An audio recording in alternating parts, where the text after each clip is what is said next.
They say the loudest screams often come from places that should be silent. At the edge of a forgotten forest, hidden by mist and shadows, there lies a place most people never dare to enter, the grounds of a once beloved carnival. Left to rot, left to decay, but never truly abandoned. This is where our story begins, at the gates of the forgotten carnival. Back in the 1950s, this carnival was the pride of a small town. Colorful lights painted the night sky. The Ferris wheel spun proudly, and children's laughter echoed through the streets. But one night, everything changed. Witnesses claimed the carousel spun out of control, its cheerful tune twisting into something monstrous. The lights flickered, and screams filled the air. Some swore a clown collapsed, twitching and convulsing, while others whispered about a Ferris wheel operator found hanging in his booth. By sunrise, the carnival was empty. The owners had vanished, the tents ripped apart, the rides left broken and rusting. The people of the town never spoke of it again. But even now, if you ask the oldest among them, they'll whisper its name. They call it the Forgotten Carnival. Decades later, the carnival still sits where it once stood, swallowed by trees and vines. The Ferris wheel leans like a giant skeleton against the sky, its paint long stripped away.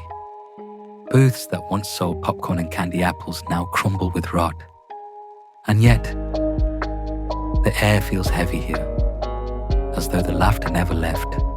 It clings to the silence. The first thing visitors notice is the carousel, its horses frozen mid-gallop, eyes glassy, chipped paint peeling from their wooden frames. But sometimes, one horse moves, just slightly, as though someone invisible had just dismounted.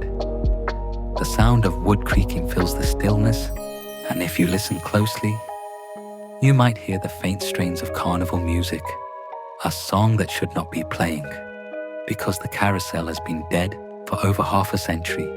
On a late autumn night, 4 friends came here. Emma, the leader, who loved old legends. Mark, her boyfriend, the skeptic. Clara, the quiet one, sensitive to things the others could not see.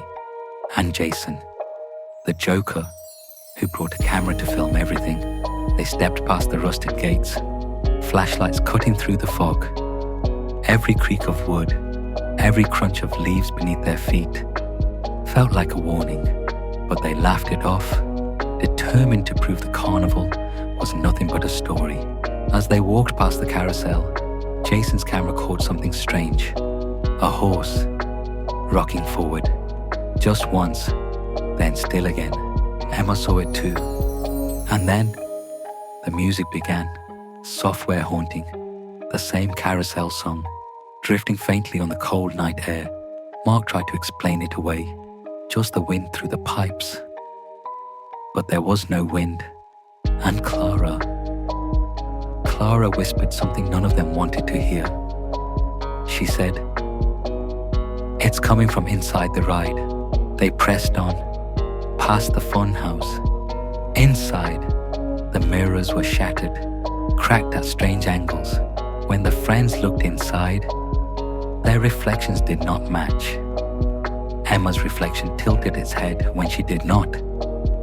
Mark's reflection smiled even though his lips were still. Jason's reflection stepped forward, pressing its hands against the glass. And Clara's reflection wasn't her at all. It was a clown, painted face, red grin, staring back. By the time they stumbled out of the funhouse, the air had grown colder. And that's when they saw them. Clowns. Not men, not quite figures, but shadows in the shape of clowns.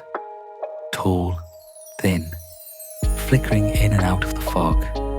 Their painted grins stretched unnaturally wide. And though they made no sound, the silence around them was deafening. They ran back to the entrance, but the gate they came through was no longer open. Now it stood chained shut, rusted, heavy, as though it had never been unlocked. The friends pounded on it, shouting, but their voices went nowhere. The carnival had trapped them inside. Then a grinding noise filled the air. The Ferris wheel. Its gears screeched, and for the first time in decades, it began to turn. Lights flickered on, one by one, bathing the fog in sickly yellow glow. The wheel rose into the night sky, carrying passengers, not empty seats, children, pale, still. Their painted faces turned downward, staring blankly at the group below. And with every turn of the wheel, more shadows gathered, clowns circling, closing in. The friends screamed, clutching each other as the carnival came alive. The carousel spun wildly, its music blaring. The funhouse mirrors glowed, their reflections laughing. Jason swung his flashlight at a clown, but the beam passed straight through. Mark clutched his ears, crying out as the music echoed inside his skull. And then, the clowns reached them, painted faces grinning in the dark, hands stretching outward. The last thing Jason's camera recorded was Emma's terrified face, a clown standing just behind her, its pale hand resting on her shoulder. And then, static. Jason's camera was found weeks later, buried in the mud near the forest. The friends themselves were never seen again. But sometimes, when the fog rolls in, people claim the carnival comes alive once more.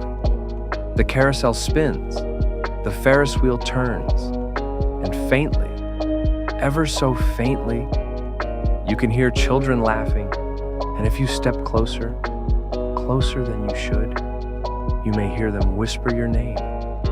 The forgotten carnival never closed. It only waits for its next audience.